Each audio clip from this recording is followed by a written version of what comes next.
अदिति, अदिति। विवेक आवाज लगाता है, पर जब बार बार बोलने पर दरवाजा नहीं खुलता तो उसके पास रखी दूसरी चाबी से दरवाजा खोलता है। अंदर जाकर देखता है तो अदिति कहीं दिखाई नहीं दी। वो परेशान हो गया। बिना बताए कहाँ चली गई।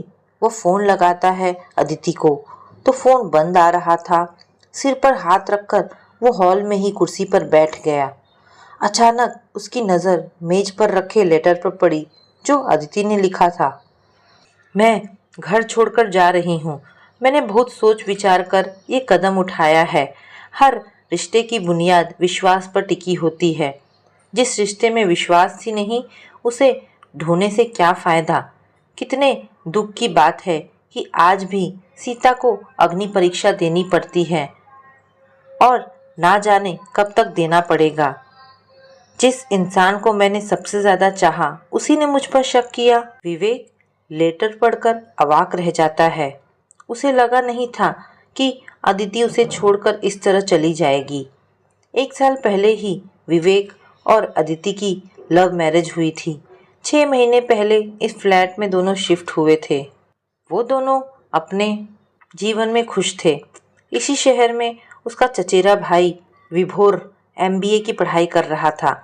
जब उसको पता चला कि वो दोनों इसी शहर में रहते हैं तो वो अक्सर आने लगा। अदिति विभोर को अपने छोटे भाई जैसा समझती थी। शुरू शुरू में जब भी कभी बाजार जाने के लिए विवेक से कहती तो वह खुद विभोर को ही भेज देता। जब भी कभी बाजार जाना होता तो वह खुद विभोर को ही फ़ोन करके पूछ लेती, ये सोचकर कि विवेक को क्या परेशान करूं। विभोर भी धीरे धीरे अदिति से घुल मिल गया। विभोर अदिति को बड़ी बहन की तरह मानता था और अपनी बातें शेयर करता था। वैसे तो जब भी अदिति कभी विभोर के साथ कहीं जाती तो विवेक को बता के ही जाती, पर एक दिन विभोर अपनी गर्लफ्रेंड से अदिति को मिलाने ले जा रहा था। अदिति ने कहा, विवेक को बता दूं तब चलते हैं। नहीं भाभी, पहले आप शिखा से मिल लीजिए, फिर आकर बता दीजिएगा। आज पहली बार बिना बताए विभोर के साथ घर से निकली थी तो उसे अच्छा नहीं लग रहा था, पर यही सोचा आकर बता दूंगी। विभोर अदिति को लेकर पार्क में जाता है जहां साक्षी आने वाली थी। अभी साक्षी आई नहीं थी तो दोनों बगल में रखे बेंच पर बैठकर इंतजार कर रहे थे। अचानक अदिति की आंख में कुछ पड़ जाता है। विभोर अदिति की आंख में से निकालने लगता है। उसी पार्क में विवेक का दोस्त मनोज आया था और उसने अदिति को विभोर को एक साथ देखा तो कुछ और ही समझ बैठा। दोनों की साथ की तस्वीर निकाली उस समय की जब वह अदिति की आंख में से निकालने की मदद कर रहा था। मनोज विवेक के पास जाता है और बताता है कि मैंने अदिति भाभी को किसी लड़के के साथ देखा है। अरे वो विभोर होगा, अक्सर वो उसके साथ बाजार जाती है सामान लेने के लिए। यार, जब से वो अदिति के साथ चला जाता है बाजार, तब से मुझे छुट्टी मिल गई है। बाजार लेकर जाता है ना, तो आज पार्क क्यों लेकर गया भाभी को? क्या भाभी बताई है तुम्हें आज वो पार्क जाएंगी?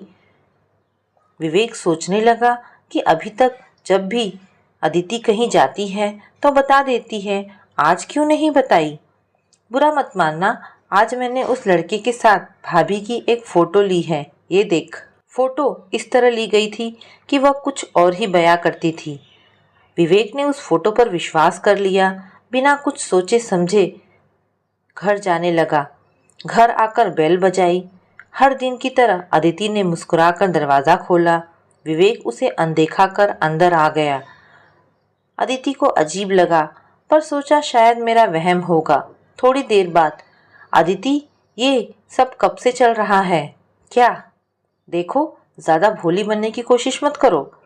किसके बारे में आप बात कर रहे हैं? तुम्हारे और विभोर के बारे में। आज तुम उसी के साथ पार्क गई थी घूमने। तुम्हें क्या लगा मुझे पता नहीं चलेगा? कब से तुम मेरे आंखों में धूल झोंक रही हो? आपको ऐसा लगता है कि मैं ऐसा कुछ करूंगी? लगता तो नहीं था, पर इस तस्वीर को झुठला नहीं सकता। उसने फोटो दिखाया। अब कोई जवाब है तुम्हारे पास? अब आपने मेरी जासूसी शुरू कर दी। ये फ़ोटो मेरे दोस्त ने दी है, वही देखा था तुम्हें विभोर के साथ। फ़ोटो तो मेरी है, पर जैसा दिख रहा है वैसा कुछ नहीं है। मैं गई थी विभोर के साथ पार्क उसकी गर्लफ्रेंड से मिलने। वहीं मेरी आंख में कुछ पड़ गया था। विभोर देखने लगा, उसी समय की है फ़ोटो। अब रहने दो, एक झूठ छुपाने के लिए कितने झूठ बोलोगी। अदिति ने बहुत कोशिश की कि विवेक को समझाने की, पर वह मानने को तैयार नहीं हुआ। विवेक एक ही छत के नीचे रहते हुए भी अदिति से अजनबियों की तरह व्यवहार करने लगा और एक दिन अदिति विवेक के नाम एक पत्र छोड़कर चली जाती है। उसी दिन ऑफिस से निकलते हुए विवेक विभोर से मॉल में टकराता है, जहां उसके साथ एक लड़की रहती है। भैया, ये मेरी गर्लफ्रेंड साक्षी है, भाभी ने बताया ही होगा। उस दिन पार्क में भी भाभी मेरे साथ मिलने आई थी, तब से भाभी से बात ही नहीं हुई। उनकी आंख ठीक है ना? बाद में कोई तकलीफ नहीं हुई ना?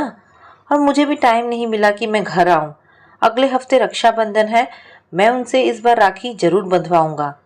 विवेक को अपने ऊपर बहुत शर्मिंदगी महसूस हो रही थी। उसने कहा, हाँ, अदिति ने बताया था। इतना ही कह पाया विवेक। मैं अभी चलता हूँ, जरूरी काम है। अब अदिति की हर बात याद आ रही थी और खुद को कोस रहा था कि मैंने क्यों विश्वास नहीं किया उस पर। कितनी घटिया सोच है मेरी। विवेक लेटर को जेब में रखकर देर रात अदिति के घर पहुंच जाता है। अदिति की भाभी कहती है, जीजा जी आप इस समय? वो अदिति चाबी देना भूल गई। अच्छा, आप लोग बातें करिए, मैं चाय लाती हूँ। अदिति, अब क्यों आए हैं यहाँ पर? ऐसे बिना बताए कोई घर छोड़कर जाता है? और कोई रास्ता भी नहीं छोड़ा था आपने। अदिति, मुझे माफ़ कर दो। आज के बाद कभी भी मैं शक नहीं करूँगा। मुझसे बहुत बड़ी गलती हो गई कि मैंने तुम पे विश्वास नहीं किया। अभी तक तो नहीं था विश्वास, अब कैसे हो गया? आज विभोर मिला था अपनी गर्लफ्रेंड के साथ, तब जाकर सच्चाई का पता चला मुझे। मुझे खुद की सोच पर घृणा हो रही है। एक मौका दे दो। जैसे आपको यकीन मेरी बात में नहीं हुआ, वैसे मैं कैसे यकीन करूं कि आप दोबारा मुझ पर शक नहीं करेंगे? मुझे एहसास हो चुका है कि रिश्तों में विश्वास जरूरी है। मैंने एक बार गलती कर दी है, अब मैं उस गलती को दोहराऊंगा नहीं। अब माफ़ कर दो ना। विवेक के बार बार माफ़ी मांगने पर अदिति ने उसे माफ़ कर दिया और अगली सुबह उसके साथ अपने घर आ गई। तो दोस्तों, ये कहानी आपको कैसी लगी? आशा करती हूँ अगर आपको कहानी पसंद आई हो तो प्लीज़ इसे लाइक एंड शेयर करें। धन्यवाद दोस्तों।